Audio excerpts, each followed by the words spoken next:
What's going on, YouTube? This is Blue Nine Productions, Arnav here, and I'm going to talk a little bit about the AFC Championship game matchup between the Patriots and the Jaguars. And joining me are a couple friends. Say hi to Ryan and Caleb. Thanks for being here, guys. What's up, Happy to bro? be here. Nailed it. Okay, so uh, we're we're just going to talk a little bit about the matchup between the Patriots and the Jags, and here are the timestamps for kind of the categories we're going to be talking about right here. We're going to be starting off with what we predict the Patriots defense will do to stop the Jaguars offense. And then a little bit later, we're going to talk about the matchup everyone's worried about for the Patriots offense versus the Jaguars defense. So let's start off by talking about the Patriots defense here. Thoughts, guys? Well, with the Jaguars offense, it's Blake Bortles and Leonard Fournette and then a decent core of wide receivers. But really, the game plan there is you got to make Bordell or Blake Bortles beat you, man.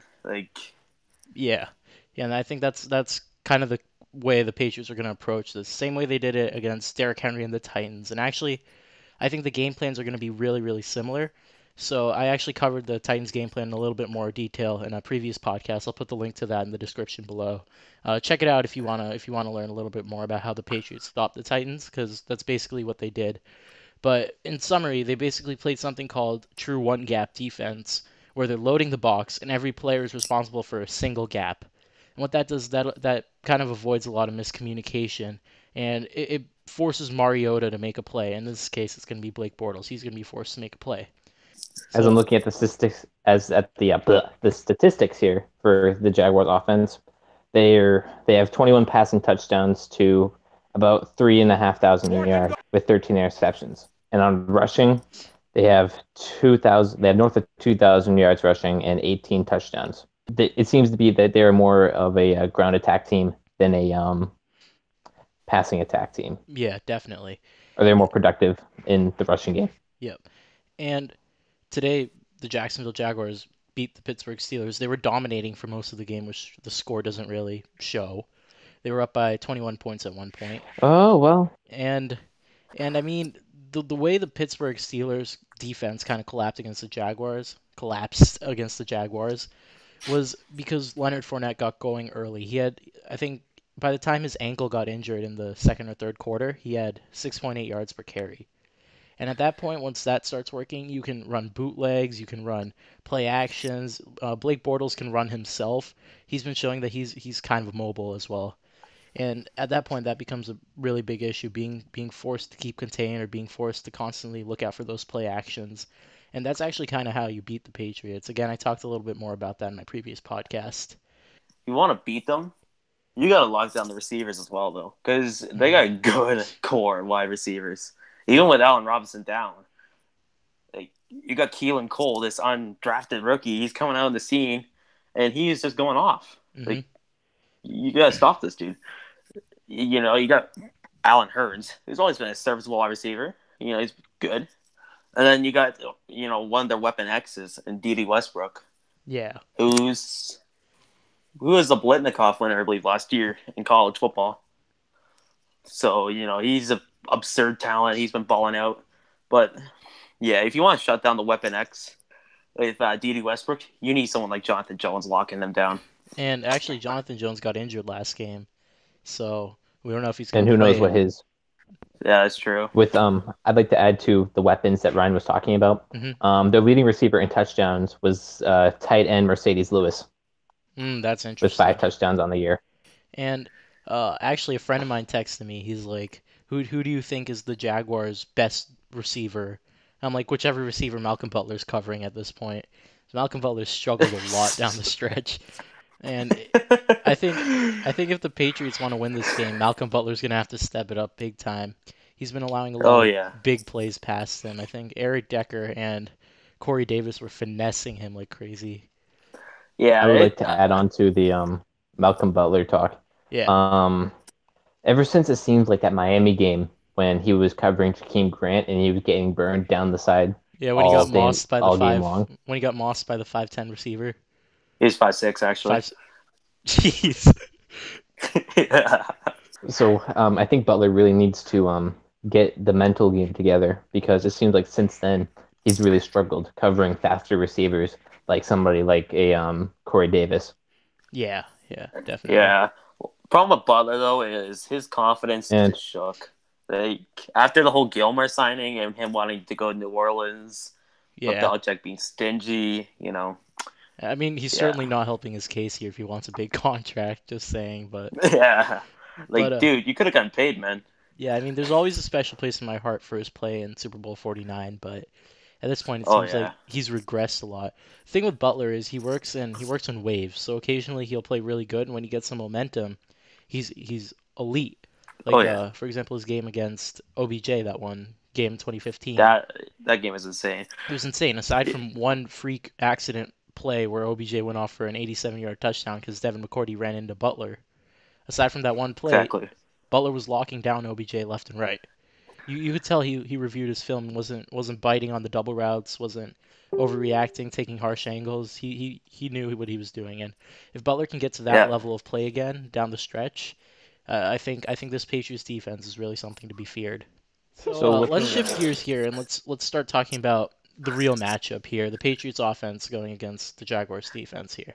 Oh yeah. And Well, to me, yeah, this you go. defense, this Jaguars defense, is built almost exactly like the '07 Giants were, in that they have strong interior pressure with Marcel Darius and Campbell providing some strong interior pressure, collapsing the pocket, forcing pocket passers like Tom Brady to struggle. Ben Roethlisberger was struggling quite a bit today with all that pressure. They have solid edge rushers as well. They have I'm blanking on his name. It starts with a Y. Not Yannick blanking. I can't Ngakwe. pronounce it. Yeah, yeah. You know It's who I'm talking about. Ngakwe. Number 91. Ngakwe, That. Giannis Ngakwe or something. Yannick Ngakwe. That guy. And so they also have Dante Fowler, who's come up clutch recently as well. Oh yeah. So the weakness in the Jaguars defense, from what I see, is their linebacking core. That comes as kind of Easily. a weird statement because, in all honesty, they don't have a weakness. Even their linebacking core is really solid; it's above average. But if I were to pick a liability in the man covers that they play, it is their linebacking core because there will be mismatches against either slot receivers like Amendola or against running backs like Dion Lewis and James White, who I think are going to be the X factors in this game for the Patriots. Oh yeah. Because the problem is you can't really target Brandon Cooks or Chris Hogan because they're gonna be clamped by AJ Boye and the best cornerback in the league, Jalen Ramsey. Right. So even then they got good safeties overneath. So even if Brandon Cooks is torching them, still got Tayshaun Gibson or Barry Church to deal with. Yeah. So Here's an interesting thing. Here's an interesting thing I was when I thought of when I was watching the Jaguar Steelers game earlier. With Jalen Ramsey, he is big enough to where you could actually put him on Rob Gronkowski and get away with it. I Oh, wouldn't be that's a shocked if that's that a happens. huge thought because what I was thinking was they'd double cover Gronk and they'd allow mismatches to form with Lewis or Amendola, but that might that might be. I would not be surprised to see that now. Now that you mentioned, that's a great thought. That would be a fun matchup to watch as a football fan. The best No, cornerback in the league going against the best tight no, end. no. As a Patriots fan, no. Oh no, I'm just saying as a football fan, Yeah, no, no. Please, you'd no. want to see that. Yeah, But spare me. I think if you put Jalen Ramsey on Rob Gronkowski, um, If you put their Jalen secondary, Ramsey like on their Rob cornerback Gronkowski, depth, if you put Jalen Ramsey on Rob Gronkowski, that means you have AJ Be like Boye Eric on Berry Brandon versus Cooks. Gronk. That means you have Boye on Cooks, and that means you have some scrub on Chris Hogan. And I think I wouldn't be surprised if the Patriots use Brandon Cooks as more of a decoy this game as well. They kind of did Oh that yeah, last week, where they had him just keep running posts, skinny posts, seams, and fades. But I think they do the same thing again. The Jaguars usually play some form of cover three, but I can see them they've slowly Mhm. deviated away from that and started playing some cover one. And that's kind of the Patriots' weakness, as we've seen. The Houston Texans ran it. The Falcons ran it pretty well for the first half of the Super Bowl. The Texans ran it here's again this year, and then more recently the Dolphins ran it in that Monday night loss. And ugh. that's how you beat the here's Patriots. Cover one robber. You force Brady to get the ball out quickly. No one's open. Make tight throws. That's how you pick Brady off. That's how you frustrate him. Get inside his head. And I think that's going to happen here too. That's kind of what they're going to be targeting. And actually, I think that I this just wanted game to will talk be. about something. The two most productive players for the Steelers, the three most productive players here were Antonio Brown, obviously, and the Patriots don't have an equivalent to Antonio Brown. Brandon Cooks is the closest person we have, and he's really not close. Le'Veon Bell, who had 67 yards rushing, 4.2 average, and he had 88 receiving yards. And then the third most productive player was Vance McDonald, actually, 10 catches for 112 yards. That's a sleeper. That's definitely a Sleeper, sleeper. Oh, but the if you notice, sleeper. the two of the top three are running back and tight end. And what are the Patriots? What have they been specializing recently? Passing to the running Running backs backs and and the tight tight end. ends. Exactly. All right. Hmm. Yeah, I it's not just really wanna fun. end this off by talking about predictions. What do you think the score is going to be for the game? So Oh, we're already almost let's over start with with you, it. Damn, Ryan. dude. Let's start off with Ryan. What do you My think? predictions. Yeah, I think it will be a very closely fought game. I think it's going to be 24-17 Patriots. 24-17. I think the game MVP will be Dwayne Allen. I'm going with a sleeper here What? because they're going to double Gronk. That's great because Dwayne Allen and And Vance since, McDonald have a very similar playing style. yeah, both are generally blocking tight ends. And both were getting open. They'll do Yeah, like tight end screens with yeah, towards yeah. the Jaguars Actually, tonight. that's exactly what I meant. By playing style, the Patriots have been using him very similarly to how Vance McDonald's been being used by the Steelers. You have quick outs, you have check downs, screens, all of that stuff. Oh, yeah. That's a great pick actually. Caleb, Patriots are going to take this, but it's going to be nobody scoring over 20 points. It's going to be 17-13. you got the Patriots. Patriots don't usually, yeah, the Patriots aren't don't usually thrive in these defensive games, but I think this is one they'll pull out. This Hmm. defense is increasingly looking better and better by week, and we Yeah. saw last week where we held Marcus Mariota after the first quarter. I think Butler will step it up big time, um, and I think I have a hot take for this game too.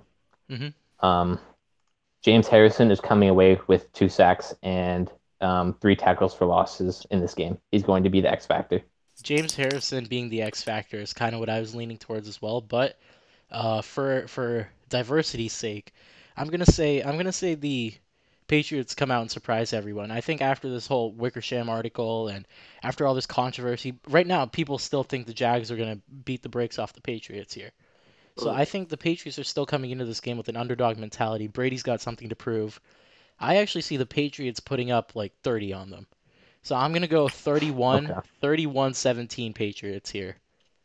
yeah. 31-17, two scores. The spread I think is Patriots are 6 points favorites. 6 point favorites, yeah. Yeah, so the Patriots are gonna cover the spread here. And I think the X factor for this game is gonna be Jacob Hollister. Ooh, I like that So one. definitely. I can see that. I Anyway, can yeah, I definitely think see he'll that. go off. Yeah.